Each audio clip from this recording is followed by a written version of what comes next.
यह कहानी तब की है जब महात्मा गौतम बुद्ध अपना गृह त्याग कर आत्मज्ञान की खोज के लिए निकले थे।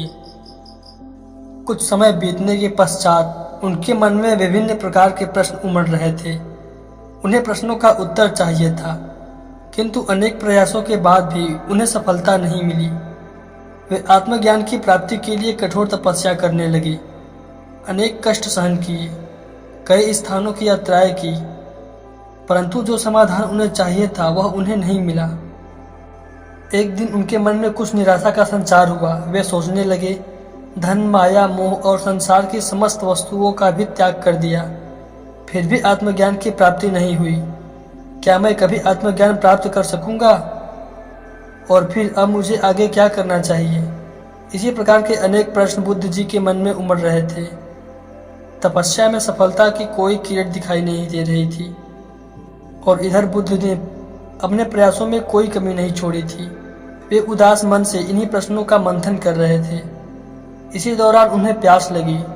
वे अपने आसन से उठे और जल पीने के लिए एक सरोवर के पास गए। वहां उन्होंने एक अद्भुत दृश्य देखा। एक गिलहरी जो अपने मुंह में कोई फल लेकर सरोवर के पास आई थी, फल उससे छूटकर सरोवर में गिर गया। गिलहरी ने देखा फल पानी की गहराई में जा रहा है। गिलहरी ने पानी में छलांग लगा दी। उसने अपना शरीर पानी में भिगोया और बाहर आ गई। बाहर आकर उसने अपने शरीर पर लगा पानी झाड़ दिया और पुनः सरोवर में कूद गई। उसने यह क्रम जारी रखा।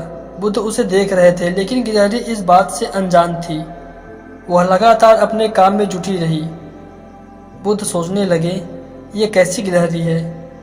सरोवर का जल यह कभी नहीं सुखा सकेगी। लेकिन इसने हिम्मत नहीं हारी। यह पूरी शक्ति लगाकर सरोवर को खाली करने में जुटी है। अचानक बुद्ध के मन में एक विचार का उदय हुआ। यह तो गिलहरी है, फिर भी अपने लक्ष्य को प्राप्त करने में जुटी है, किंतु मैं तो मनुष्य हूँ। आत्मज्ञान प्राप्त नहीं हुआ तो मन में निराशा के भाव आने लगे। मैं पुनः तपस्या में जुड़ जाऊंगा और तपस्या करूंगा, फिर मुझे आत्मज्ञान अवश्य प्राप्त होगा। इस प्रकार महात्मा गौतम बुद्ध ने गिलहरी से शिक्षा प्राप्त की और तपस्या में जुट गए और एक दिन उन्हें आत्मज्ञान प्राप्त हो गया और वे भगवान बुद्ध कहलाए।